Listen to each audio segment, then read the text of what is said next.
Hola, ¿qué tal? Mi nombre es Leslie Curie y a continuación le presentaremos el tema de teledetección de la materia de Sistema de Información Geográfica. Empezamos. ¿Qué es la de teledetección? Es una disciplina científica que integra el conjunto de conocimiento y tecnologías utilizadas para la observación, el análisis y la interpretación de fenómenos terrestres. Sus principales fuentes de información son las medidas y las imágenes obtenidas con ayuda de plataformas aéreas y espaciales. Hay dos tipos de clases de teledetección, principalmente teledetectores pasivos y teledetectores activos. Los teledetectores pasivos detectan radiación natural emitida o reflejada por el objeto o área circundante que está siendo observada. La luz solar reflejada es uno de los tipos de radiación más comunes medidos por esta clase de teledetección. Algunos ejemplos pueden ser la fotografía, los infrarrojos, los sensores CCD, dispositivos de carga eléctrica interconectadas y los radiómetros. Los teledetectores activos, por otra parte, emiten energía para poder escanear objetos y áreas con los que el teledetector mide la radiación reflejada del objetivo. Un radar es un ejemplo de teledetector activo, el cual mide el tiempo que tarda una emisión en ir y volver de un punto, estableciendo así la localización, altura, velocidad y dirección de un objeto determinado. Un sistema de teledetección especial incluye los siguientes elementos, que es la fuente de energía, superficie o cubierta terrestre, sensor remoto o sistema sensor, sistema de recepción, intérprete o usuario final. La fuente de energía es el origen de flujo energético detectado por el sensor. La energía solar es la fuente más importante. Superficie o cubierta terrestre, constituida por vegetación, suelo, agua y construcciones humanas que reciben la señal energética y la reflejan o emiten de acuerdo a sus características físicas. Sensor remoto o sistema sensor. Esto es el conjunto formado por el sensor propiamente dicho y la plataforma que lo sustenta. Sistema de recepción. Este es el que recibe la información transmitida por la plataforma. Se graba en formatos apropiados y luego de realizadas las correcciones se distribuye a los intérpretes. Intérprete es el que analiza la información a través de un tratamiento visual o digital, convirtiéndola en un resultado temático o cuantitativo, orientando a facilitar la evaluación del problema en estudio.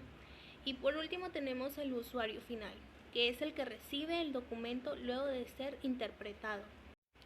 Existen distintas aplicaciones de esta técnica en las diversas ciencias del medio ambiente, las cuales son cartografía de la cobertura del suelo, análisis en el tiempo real de masas nubosas, control de la calidad del agua, inventario del agua superficial, surgimiento del movimiento de glaciares en zonas polares, cartografía geológica para la exploración mineral y petrolífera, evolución de la cobertura nival, cartografía de recursos agrícolas, inventario regional del medio ambiente para realizar estudios de impacto ambientales, verificación de contenidos de salinidad en las principales corrientes de agua, control de la erosión y la escorrentía, cartografía de nuevos depósitos volcánicos y la cartografía térmica de la superficie del mar.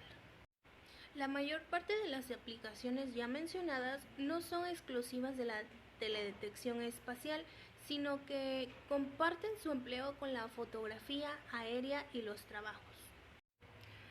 Ahora hablaremos un poco de la evolución histórica de la teledetección. Las primeras experiencias de teledetección se remontan a 1859, cuando Gaspar obtuvo las primeras fotografías aéreas desde un globo. En 1909, gracias a los importantes progresos realizados en óptica y emulsión, Wilbur obtiene la primera fotografía aérea, abriendo el camino a una larga historia de observación desde plataformas remotas. La primera cámara aérea propiamente dicha se desarrolla durante la Primera Guerra Mundial. Sin embargo, durante la Segunda Guerra Mundial es cuando se produce un notable desarrollo de las técnicas de teledetección aérea. El progreso se orienta a mejorar la óptica de reconocimiento de emulsiones utilizadas. En esta época surgieron las primeras películas en el infrarrojo, desarrolladas por Kodak Research. A su vez, la aeronáutica prospera notablemente, otorgando mayor estabilidad a las plataformas de observación. En 1960, la NASA coloca en órbita el primer satélite de la serie TIROS, pioneros de múltiples misiones de observación meteorológica. También se lanzaron otros satélites y valiosas imágenes de la superficie terrestre, que fueron muy útiles en proyectos dedicados exclusivamente a esta finalidad. Hay un Comité de Naciones Unidas para el Uso del Espacio Exterior. Este comité intentó desarrollar unos principios legales que salven las tensiones entre estados observados y observadores. El mismo estableció una doble idea, que sería la libertad de exploración y uso del espacio exterior. Empleó un provecho común sin posibilidad de aprobación por ningún estado. Esto quiere decir que al espacio exterior se lo define como un patrimonio común de la humanidad, no sujeto a intereses nacionales. Ahora hablaremos un poco de los fundamentos físicos. La radiación electromagnética es una forma de energía que se propaga mediante ondas que se desplazan por el espacio, 3000 km por segundo, transportando cantidades discretas de energía. Estas ondas se caracterizan por tener longitudes muy diferentes, desde los rayos X y gamma, con longitudes de onda menores, hasta las ondas de televisión y radio con longitudes mayores de 1 metro.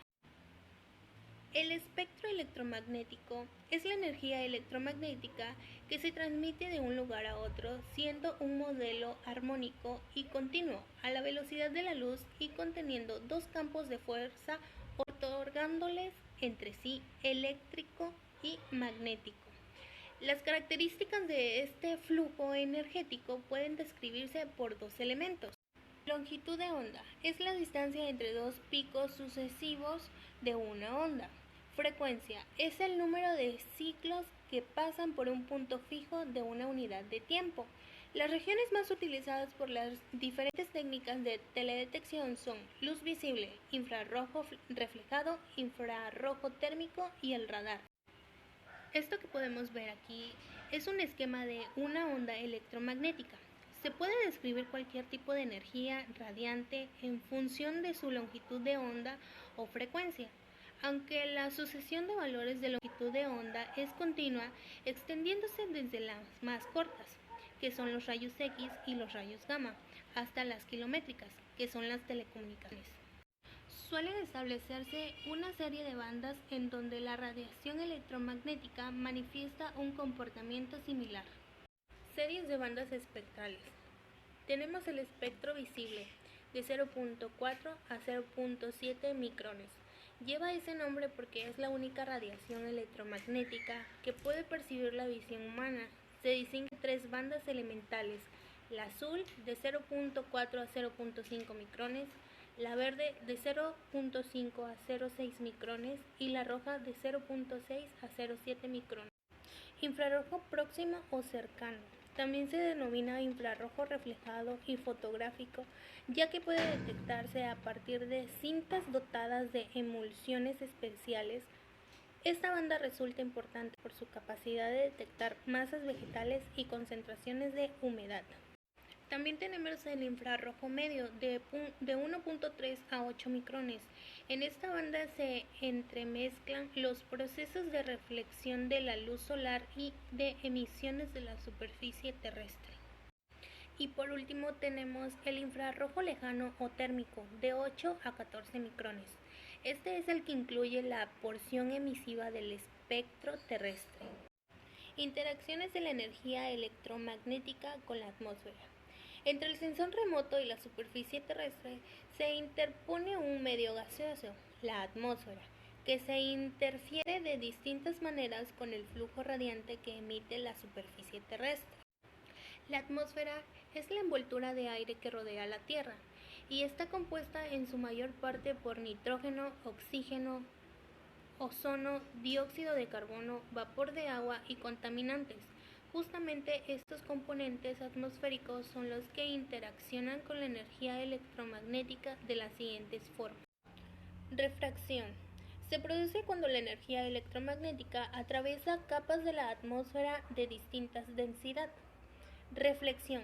Sucede cuando la energía solar interactúa con las capas de la atmósfera con un ángulo muy pequeño, produciendo su refracción hacia el espacio. Dispersión. Se produce debido a las partículas de suspensión y gases presentes en la atmósfera. Los principales causantes de los aerosoles y el vapor de agua. Los primeros son partículas en suspensión de origen oceánico o continental, polvo atmosférico o pequeños restos emitidos por combustión. Existen diferentes tipos de dispersión si se tiene en cuenta el tamaño de las partículas que interactúan con la energía electromagnética. Dispersión Rayleigh se produce entre los 10.000 y 5.000 metros de altura y cuando el tamaño de las partículas es menor a la longitud de onda. Dispersión MIM se produce debajo de los 5.000 metros de altura y cuando el tamaño de las partículas es mayor a la longitud de onda. Dispersión no selectiva se produce a cualquier altura y cuando las partículas interactúan con cualquier longitud de onda. Por último tenemos la absorción. Este concepto hace referencia a la absorción de la energía por parte de los gases que se encuentran presentes a la atmósfera, haciendo referencia principalmente al ozono, vapor de agua y anhídrido carbónico. Firmas espectrales. Estas firmas se obtienen del reflejo o emisión de energía a distintas longitudes de onda de una determinada cubierta. Estas cubiertas van a adoptar distintas formas en función de las características físicas y químicas de los objetos que las rigen al reflejar o absorber en menor o mayor medida esa energía. Sin embargo, hay que tener cuidado con esta idea porque existen ciertos factores que van modificando esa firma espectral. Algunos de ellos son el ángulo de eliminación solar, modificaciones que el relieve introduce en el ángulo de iluminación, influencia de la atmósfera, especialmente en la que se refiere a la dispersión selectiva en distintas longitudes de onda, y por último el ángulo de absorción relacionado con la órbita del satélite y con las características del sensor.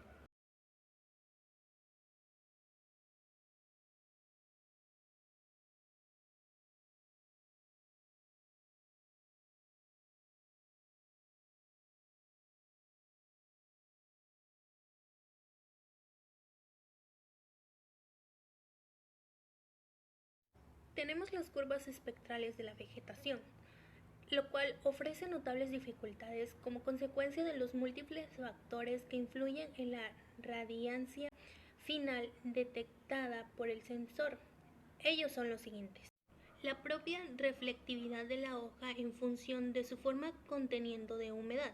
Las características morfológicas de la planta como altura, grado de cobertura del suelo y que provocan una notable modificación en su comportamiento reflectivo. Y por último, la situación geográfica de la planta, como pendiente, orientación, asociación con otra especie. Como último subtema tenemos sensores y plataformas. Para empezar, debemos tener bien en claro qué significa sensores.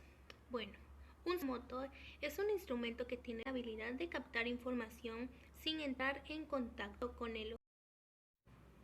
En la vida cotidiana se emplea en forma constante sensores, como por ejemplo el ojo humano, que detecta emisiones en el espectro visible.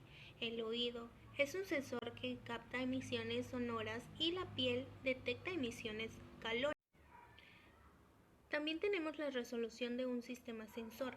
Teniendo en cuenta diferentes autores, la resolución de un sistema sensor se puede definir como la habilidad para registrar información de detalle, que esto se refiere al trabajo en conjunto de las partes del equipo, y no a cada una de las mismas por separado.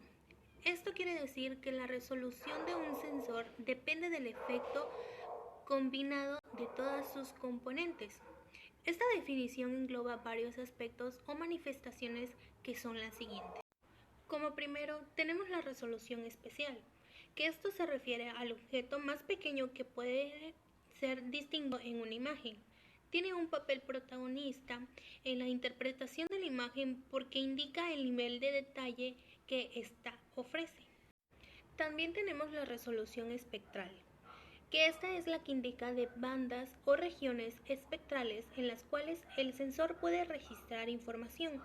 Teniendo en cuenta este concepto, se puede decir que un sensor es más idóneo cuando mayor número de bandas proporcione, ya que facilita la caracterización espectral de las distintas cubiertas. Entre los sensores especiales, el radar y los sistemas fotográficos son los de mayor resolución espectral, y los ópticos electrónicos son los que ofrecen un amplio rango de bandas. La elección de la cantidad de bandas en las que trabaja está estrechamente relacionada con los objetivos de su diseño. La resolución radiométrica es la cantidad de energía que puede captar un sensor. En el caso de los sistemas fotográficos, se le puede definir como la cantidad de tonos de grises que puede registrar lo mismo. Por último, tenemos la resolución temporal, que es la frecuencia con la que el sensor adquiere imágenes de la misma porción de la superficie terrestre, pudiendo conformar la evolución del área registrada. El ciclo de cobertura está en función de las características orbitales de la plataforma, que es la altura, velocidad, inclinación, así como del diseño del sensor. Estos cuatro aspectos de la resolución están íntimamente relacionados. A mayor resolución especial disminuye habitualmente la temperatura y es previsible. El ciclo de cobertura está en función de las características orbitales de la plataforma, que es la altura, velocidad, inclinación, así como del diseño del sensor. Uno de los criterios que se tienen en cuenta para clasificar los sensores remotos en la forma de recibir la energía procedente de las distintas cubiertas. En este sentido existen dos tipos de sensores, el positivo y el activo.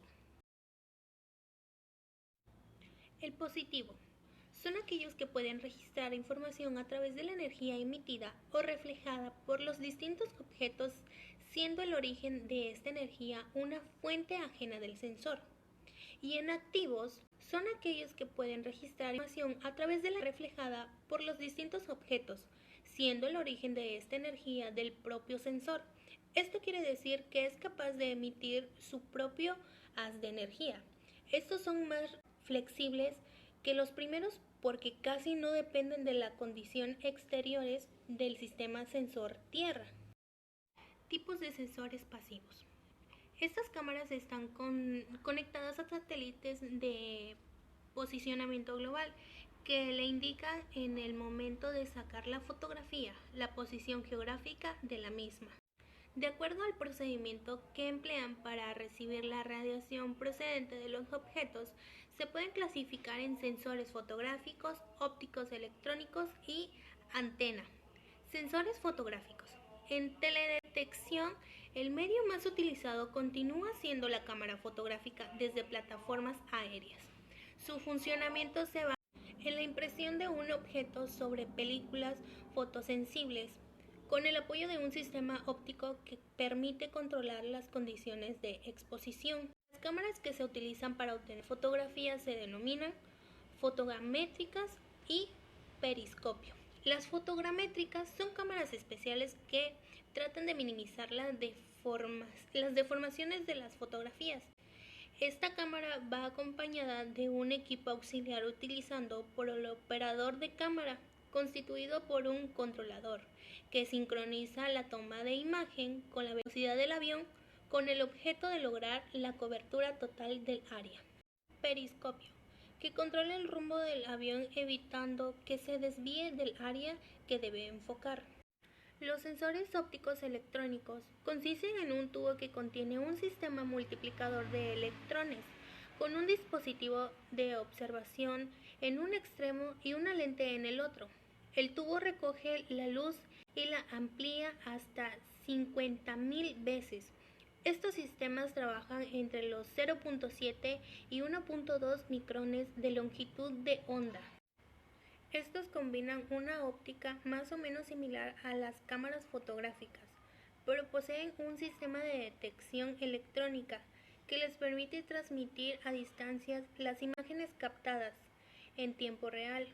Los más habituales son los intensificadores de luz residual, sensores térmicos, exploradores de barrio, de empuje y cámara de Vidicon. Intensificador de luz residual.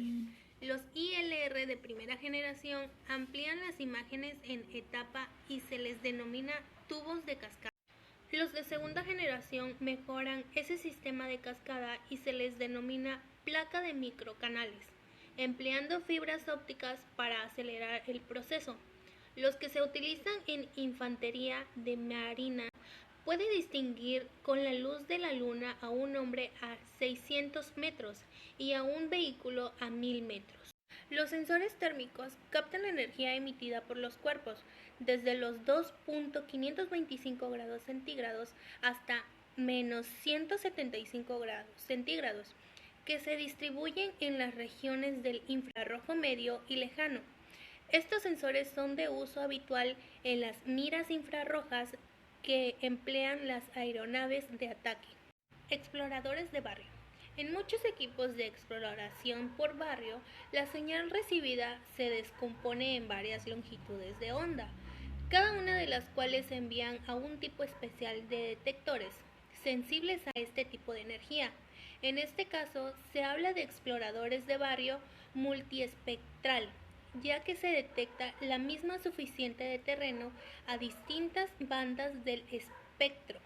Este explorador consta de un espejo móvil que oscila perpendicularmente a la dirección de la trayectoria que le permite explorar una franja de terreno a ambos lados de la traza del satélite. La radiancia recibida por este componente óptico se dirige a una serie de detectores que la amplifican y convierten en una señal eléctrica. Se transforma en un valor numérico que puede almacenarse a bordo o transmitirse a la red de antenas receptoras. La información recibida por estas se graban en cintas compatibles con ordenadores para su proceso. Una de las ventajas que poseen estos equipos de barrido multiespectral con respecto a los sensores fotográficos son el permitir ampliar la banda del espectro, detecta a longitudes de onda mayores del visible, abarca el infrarrojo medio y el térmico. También está la posibilidad de realizar coberturas sistemáticas y de grandes espacios, gracias a su capacidad de transmitir datos en tiempo real. La grabación digital de la información que asegura su fiabilidad y permite su tratamiento asistido por ordenador. Exploradores de empuje. En estos equipos, el espacio oscilante es reemplazado por una cadena de detectores que cubre todo el campo de visión del sensor. Esos detectores van funcionando con el movimiento orbital del satélite, de ahí el nombre de explorador de empuje, ya que se explora en cada momento una línea completa, desplazándose esta simultáneamente con la plataforma. Cámara de Vidicon. Es un sistema muy parecido a la cámara de televisión, que puede trabajar en forma panorámica o multibanda. La imagen es enfocada sobre un fotoconductor, construyéndose una réplica electrónica de la imagen original, que se mantiene en esa superficie hasta que el haz de electrones la barre de nuevo, restaurando así su equilibrio. Sensores de antena. El radiómetro está compuesto por un elemento direccional, un receptor que permite la recepción y amplificación de los microondas, y un detector. Su gran desventaja es la pobre resolución espacial que proporciona, ya que al tratarse de un sensor de apertura circular, La resolución es inversamente proporcional al diámetro de apertura y directamente a la longitud de onda. Sin embargo, este sensor es utilizado para realizar cartografías de hielo y nieve, por ser muy sensible a las bajas temperaturas. Tipos de sensores activos. Existen distintos tipos de sensores remotos activos, entre los que se destacan el visor nocturno de primera generación, el radar y el LIDAR. Visor nocturno de primera generación. Este dispositivo emplea un emisor de luz infrarroja mundial con el propósito de distinguir blancos enmascarados. Pero desde el punto de vista militar se ha dejado de utilizar por ser fácilmente detectable. Además, al emplear un elemento refrigerante gaseoso ocupa un lugar importante y su peso y volumen lo hacían poco práctico para ser usado en infantería. Radar. Este dispositivo emite una onda electromagnética que al rebotar en el objeto regresa al emisor, dando además de las formas la distancia al mismo. Trabaja en la región de las microondas 0.1 centímetros y 1 metro, cuyas bandas fueron denominadas con letras. Como el radar es un sensor que puede emitir su propia energía, de esa manera es posible conocer con exactitud los parámetros de emisor de la misma, como longitud de onda, intensidad y duración del impulso energético.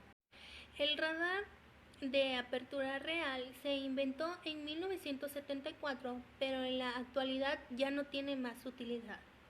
Radar de apertura sintética.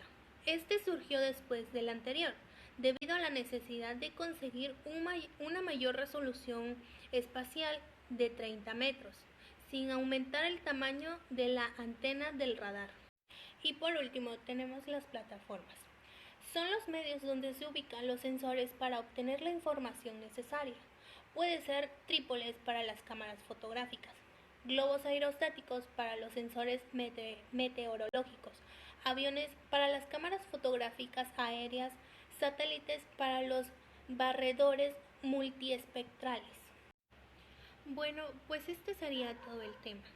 A continuación, les dejaré unas 5 preguntas súper sencillas que ustedes pueden responder a base a la información que les estoy dejando. Primera está, ¿qué es la teledetección? ¿Qué es un sensor? ¿Cuál es la clasificación de los sensores? ¿Cuáles son los sensores pasivos y cuáles son los sensores activos?